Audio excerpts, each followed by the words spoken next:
Good morning. Thank you all for joining us. It's 10 a.m. We're going to give everybody about 2 minutes to get in the webinar, and then we'll get started. Talk to you soon.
Thank you so much for joining us as we discuss the recently adopted revisions to Louisiana's accountability system.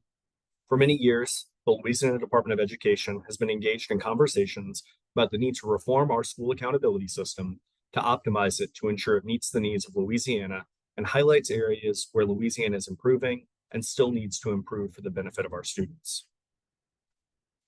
The QR code you see will take you to resources related to accountability, a place where we will load additional resources based off the questions you asked today in the chat, and a place to sign up for updates via email. I'm Thomas Lambert, Assistant Superintendent for Assessment, Accountability, and Analytics here at the department, and we're joined by other DOE staff. We're excited you're here. Today, you'll hear from me on accountability policy and from Deputy Superintendent for Teaching and Learning, Dr. Jenna Chasson, as well as Assistant Superintendent of College and Career Readiness, Dr. Ernie Singleton, about the initiatives available to support you, your teachers, and your schools as we transition to this revised accountability formula.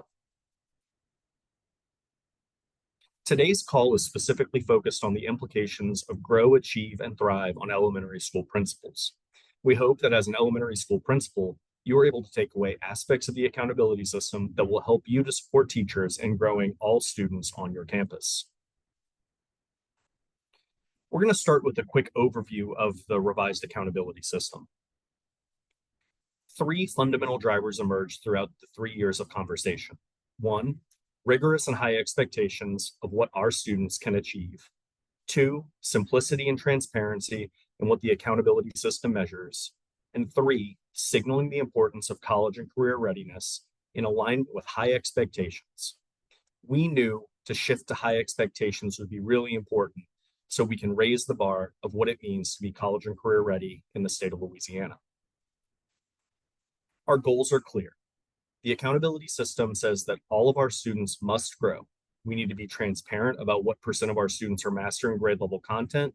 And lastly, when students arrive in high school, we need to help them identify the right pathway for them. The revised accountability system also recognizes schools when they help students reach college, workplace, or military service readiness. Creating a simple and transparent system was important to most stakeholders.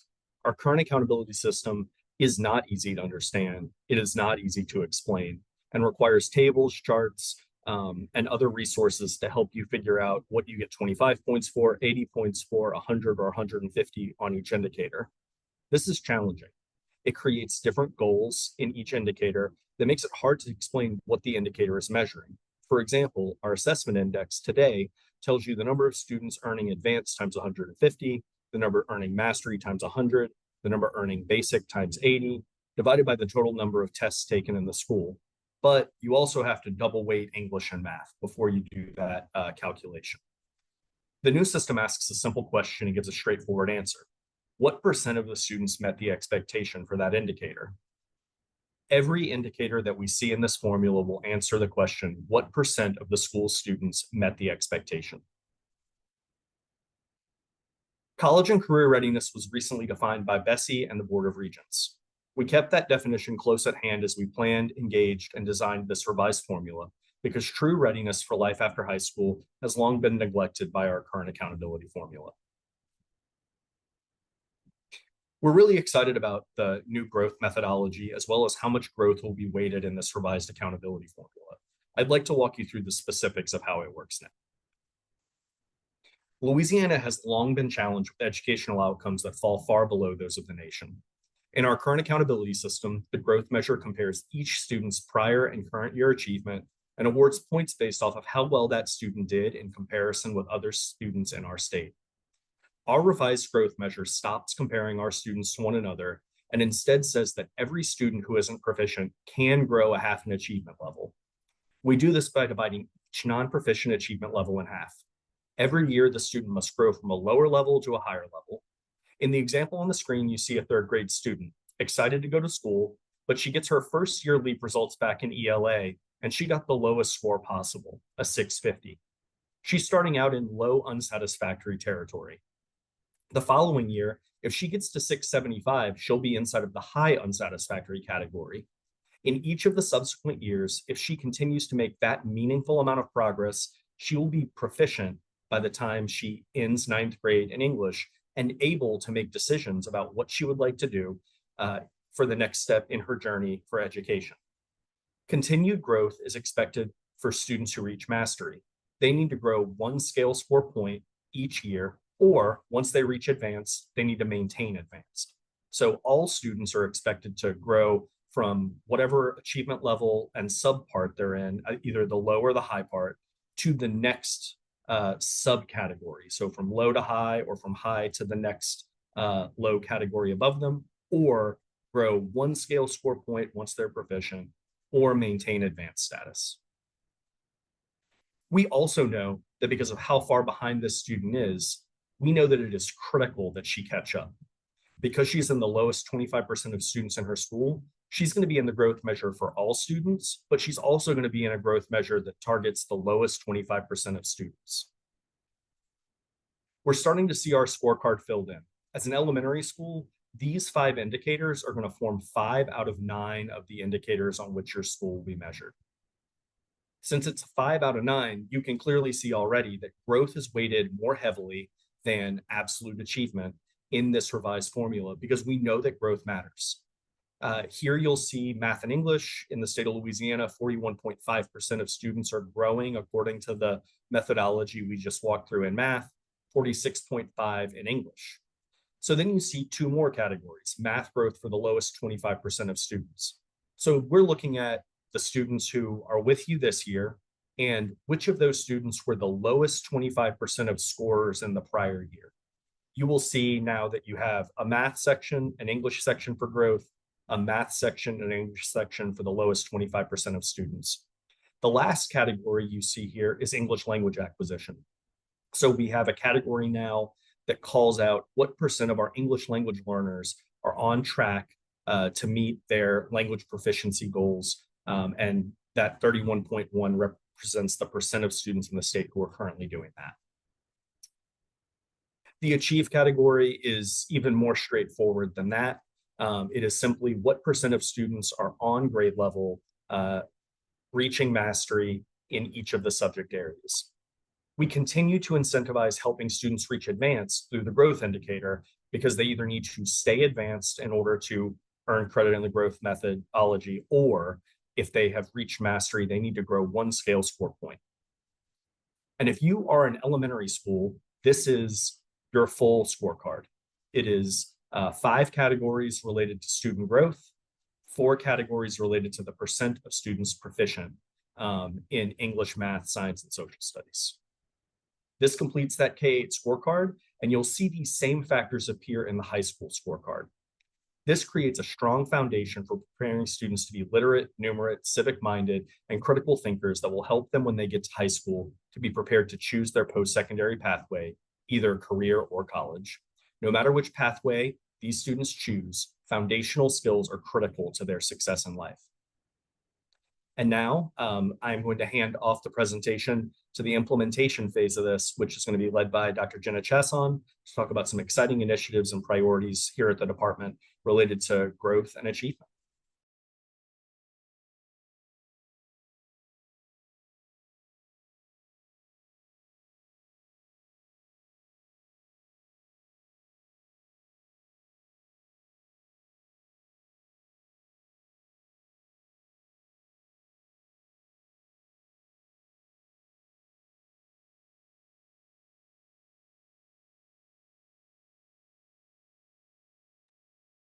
Give us 1 second. She might have gotten dropped off the Zoom.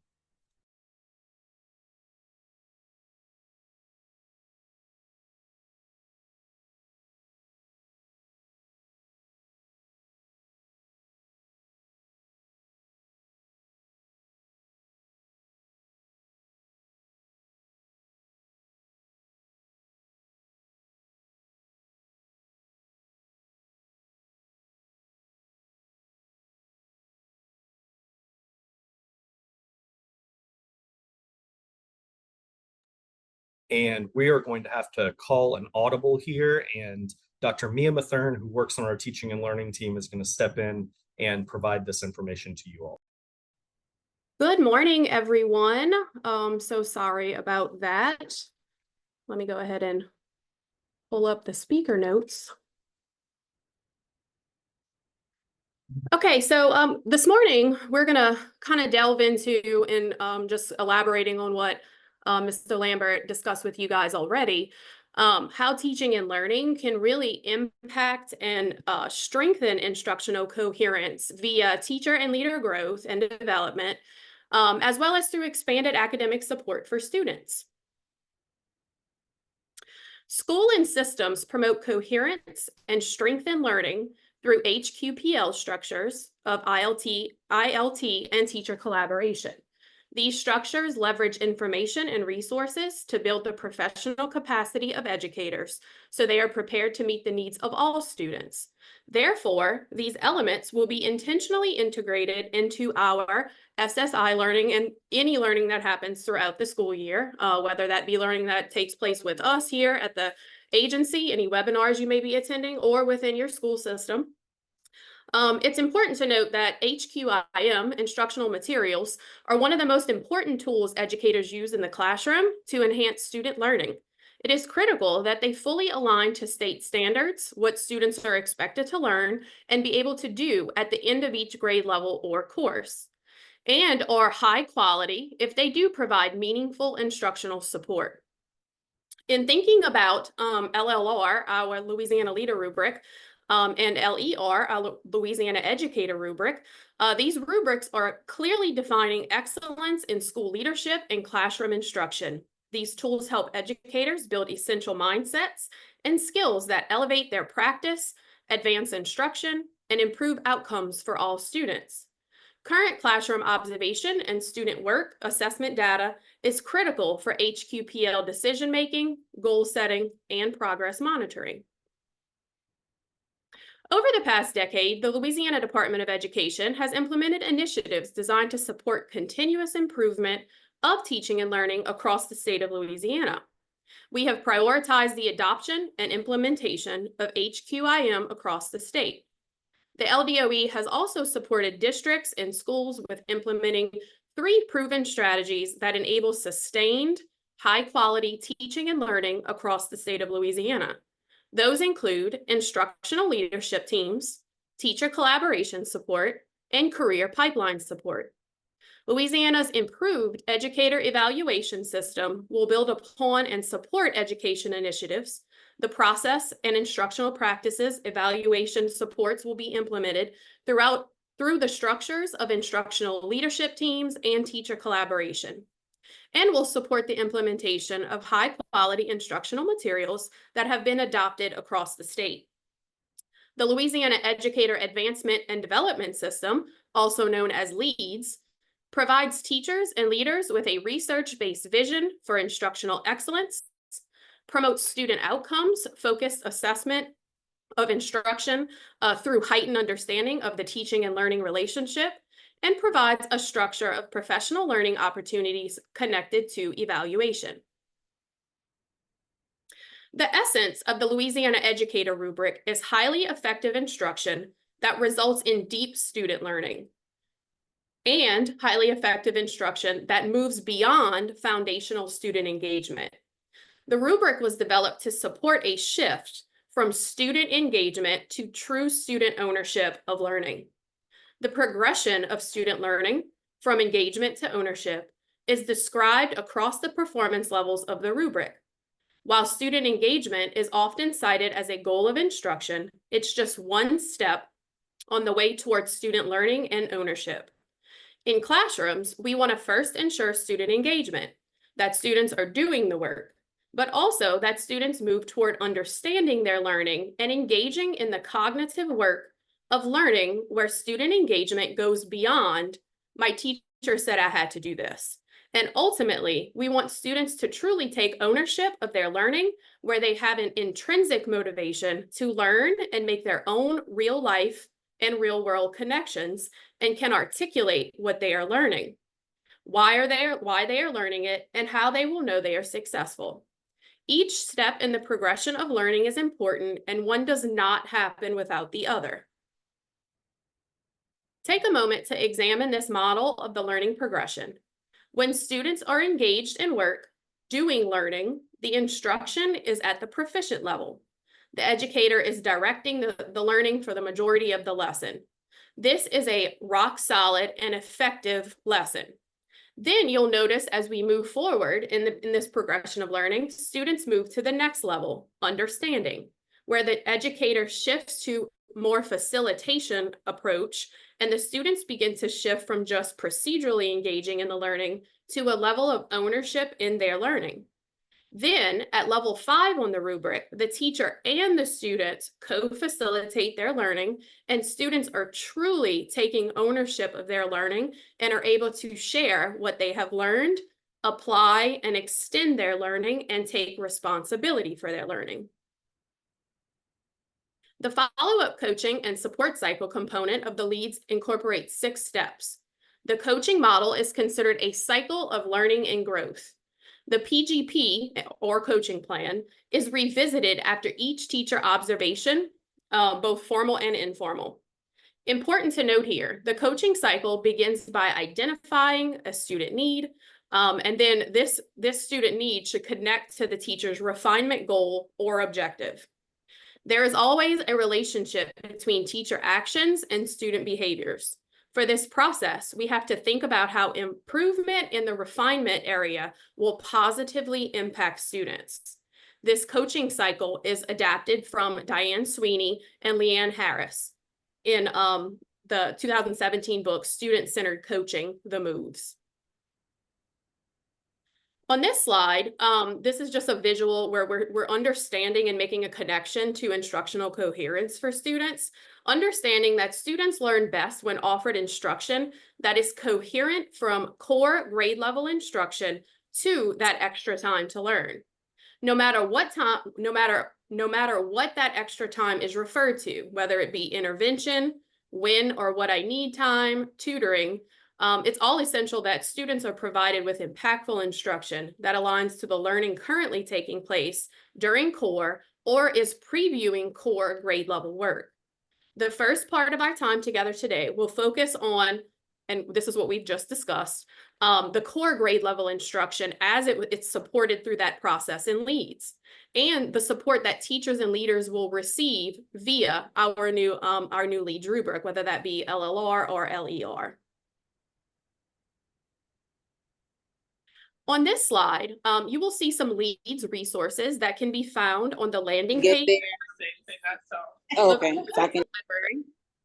Again, this is the resource page that can be found on the landing page of our LEADS library. And we went ahead and added in something that we feel is most specific to school leaders. And we feel like this resource may be especially helpful for you. It's called A Guide for School Leaders Planning for and Implementing Leads. Now that we've discussed the importance of ILT, teacher collaboration, and the support provided via leads, we will shift to a focus on targeted students being provided with extra time to learn. No matter what extra time is referred to, again, whether that be intervention, when or what I need time, or tutoring, remember that it is essential that students are provided with impactful instruction that aligns to the learning currently taking place during core, or that they are previewing core grade level work. Act 771 of the 2024 legislative session requires all students in grades kindergarten through 5 who fail to achieve mastery on any statewide assessment in reading or math to be eligible for expanded academic support. It is important to note that these identified students must be provided with one of the following: prioritize placement in a class taught by a teacher on the campus that is labeled as highly effective, or high dosage tutoring from a qualified tutor, which we'll explain later what constitutes a qualified tutor. Now that we've covered what students are eligible for high dosage tutoring, let's discuss how we will meet the needs of these identified students. The Accelerate High Dosage Tutoring Program has specific program requirements for implementation. These requirements include tutoring beginning no later than 30 days after the student is identified as eligible, direct instruction utilizing formative assessments throughout the school year and should align with Tier 1 instruction and grade level content. It should take place at least 3 times a week. It should persist over at least 10 weeks, and it should last for approximately 30 minutes per session or less if developmentally appropriate. In continuing with expanded support for students, the release template for the IASP, also known as the Individual Academic Support Plan, covers the expectations of the legislatively mandated IRIP, Individual Reading Improvement Plan, and the NIP, or the Numeracy Improvement Plan, while also adding sections for interventions necessary within the Literacy Plan. The revised IASP is considered the umbrella student support plan and should be created by the teacher, the principal, other important school personnel, and the parent or legal guardian. Finally, on this page, you will find information and resources related to high dosage tutoring and expanded academic support for students. And at this time, I will kick it back to Mr. Lambert. Thanks so much, Dr. Mathern. We really appreciate you stepping in and leading us through that. No problem. So no matter where students start, growth is critical. By having a strong focus on student proficiency and student growth, we know that more of our students will reach 10th grade ready to have choices about their post-secondary plans. The graduation rate continues to be an important indicator in both our high school, schools that serve high school grades, and school district accountability formula. The indicator is really simplified. Our current system, you had to multiply by 0.9 if your grad rate was below 75 or below, or 1.11112 if you were between 76 and 90. And if it's between 91 and 100, you had to do 100 plus 5 for every point you were above 90. The new formula is simple. What percent of your cohort earned a diploma on time? The nationally recognized assessment index shows the percentage of high schools reaching the percentage of students in a high school reaching the equivalent of a 20 on the ACT or a similar nationally recognized assessment of college readiness. Additionally, all students can show their national assessment readiness through reaching a gold on the WorkKeys or a 59th percentile on the ASVAB. University diploma students must still take the ACT or a nationally recognized assessment of college and career readiness. And once they do that, the school can substitute a higher score from one of the other tests on this list. I'm not going to go into a significant amount of detail here since you all serve elementary schools, and this is an indicator that high schools really need to understand in depth, but I will provide a quick overview. And we're happy to answer any questions by emailing assessment@oa.gov, or the frequently asked questions document will have high school information in it for you to look at. This indicator replaces our strength of diploma indicator. the strength of diploma indicator used to be 20% or 25% of the high school formula. But the reality was that only 50 out of the 150 points were related to high school credentials for a young person. 100 out of 150 points, or 2/3 of the points in that indicator, were simply, did the student graduate on time? This new revised indicator removes that floor when a student graduates, and instead simply asks the question, has the student accelerated toward their post-secondary plans? So no matter what diploma pathway a student's on, they can accelerate on any of these three categories. If they want to accelerate on university, they need to prove university readiness through a nationally recognized assessment like the ACT, SAT, or Classic Learning Test, and earn college credit through a variety of means that we show in that university accelerator. A student who we want to accelerate in career needs to earn a set of high quality industry recognized credentials, either through a bundle or through one advanced credential, complete a fast forward aligned registered apprenticeship, or earn a certificate of technical studies in a high wage, high demand industry. Lastly, and certainly not least, a student can accelerate by showing that they are ready and going to serve in the United States military. The work-based learning requirement that was listed in that middle column will be phased in over time. We know it will take time for schools to build high-quality work-based learning experiences with industry partners. So for the first several years of this revised accountability system, schools will receive a 5 bonus point recognition within this indicator for having 25% of their career accelerating students complete a work-based learning experience. Every year, that number will go up from 25 to 30 to 35 by 5 points each year until we reach 65%, and then it will become an expectation.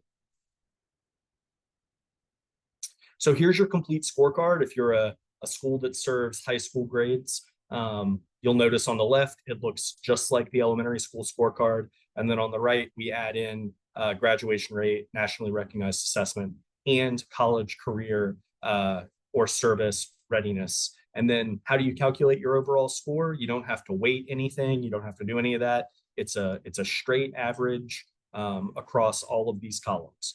So you'll see that the state would have gotten a 41.2. A little bit later, after Dr. Singleton, who's about to present some information about how to implement college and career readiness and career exploration within your elementary schools, we're going to talk through how the different letter grade scales will be set initially, because a 41.2 on our current system would not be a very good grade. However, given the way that we are going to look at these scores instead of baseline, you should just stay tuned for that. Dr. Singleton, our Assistant Superintendent of College and Career Readiness, will be presenting next.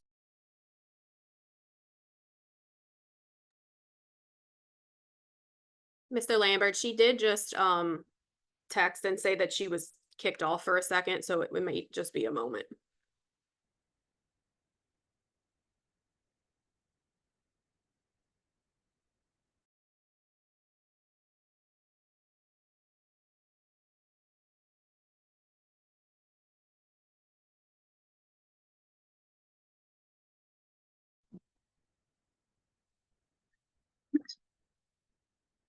Good morning. My apologies. I am on my phone. My Zoom just shut down as I was getting ready to speak. So my name is Ernie Singleton, and I am the assistant. Oh, here we go.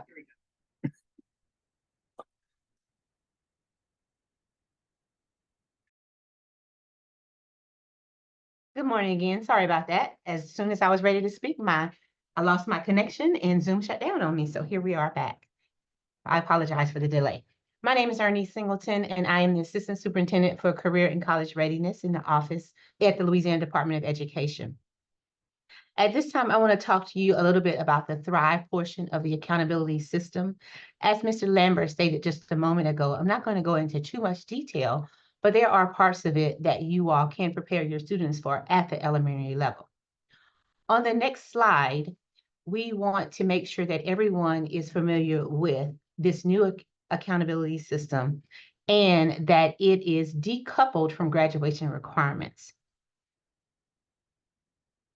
This is very important because in the past, we have largely looked at graduation requirements and accountability system as one and the same. And so this one, as we move forward, is a little bit differently. It's a little bit different.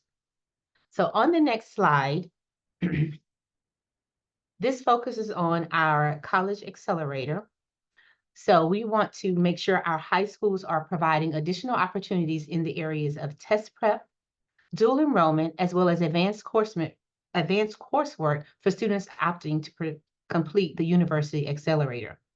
For educators, building administrators will work with them on earning certification to teach dual enrollment coursework and or provide professional development from the College Board so additional advanced placement coursework can be provided.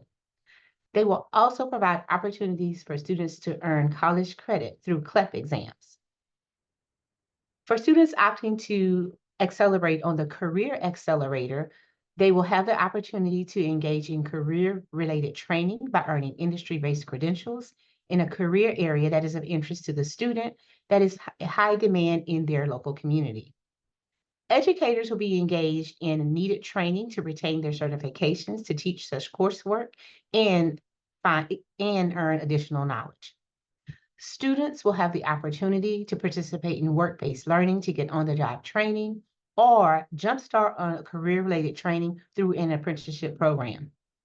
We also want these students to participate in technical dual enrollment so that they may have the knowledge and skills to enter the career upon exiting high school. And educators will have training in technical dual enrollment so that they can provide that coursework on the high school campus as well. The final accelerator is the service accelerator.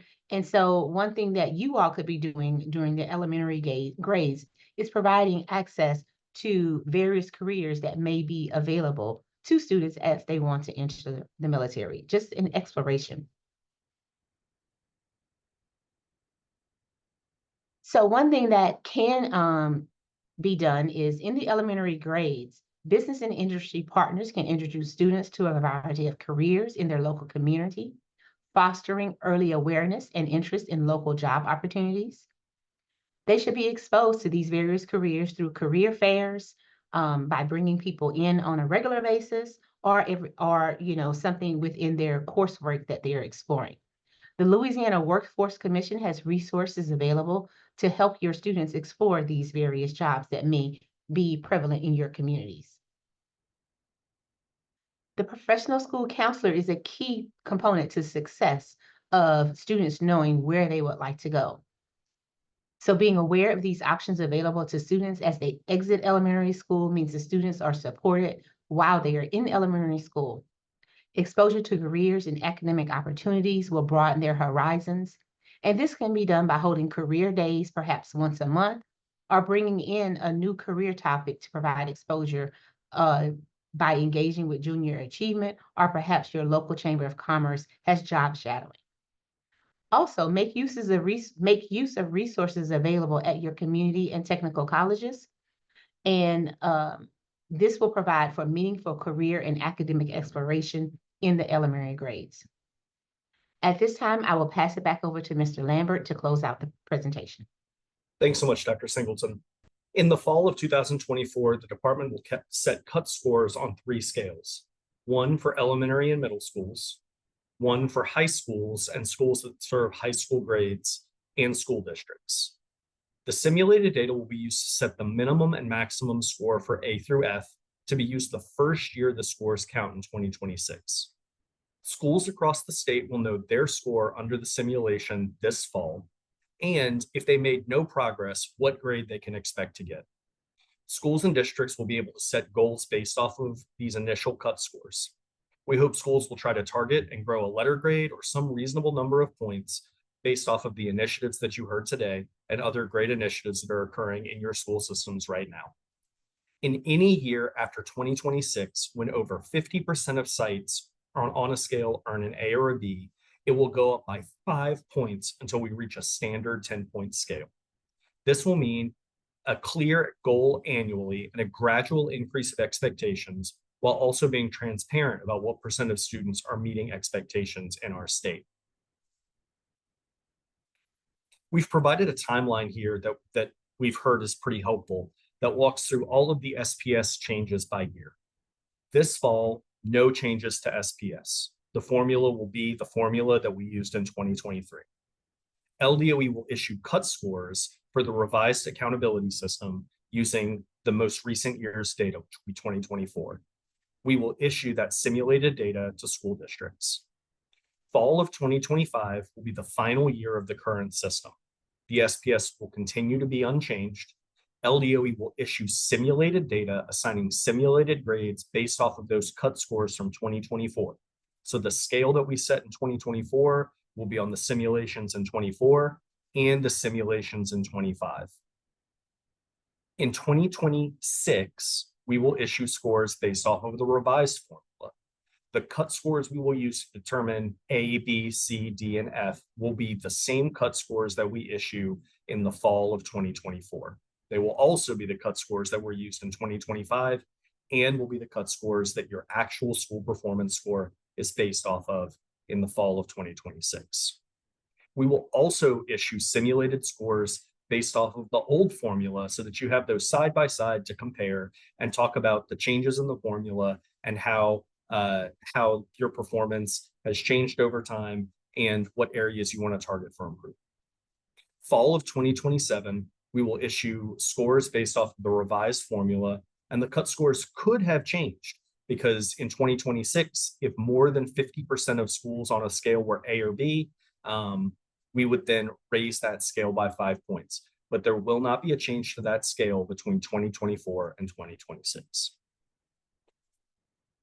With that, I just can't express my gratitude enough for you all being with us today to listen, learn more about the accountability system, dropping questions in the chat. Our communications team is feverishly taking those down and putting them in a frequently asked questions document that will be sent out after this presentation so that you all will have it. The QR code here remains the same from the beginning to take you to information about the accountability system, a place to sign up for email updates, to rewatch this video once it gets posted, and to view frequently asked questions.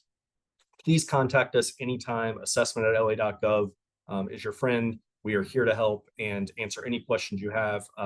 Don't be a stranger. Feel free to reach out. We look forward to everybody succeeding under this revised accountability formula. Thank you and have a great Thursday.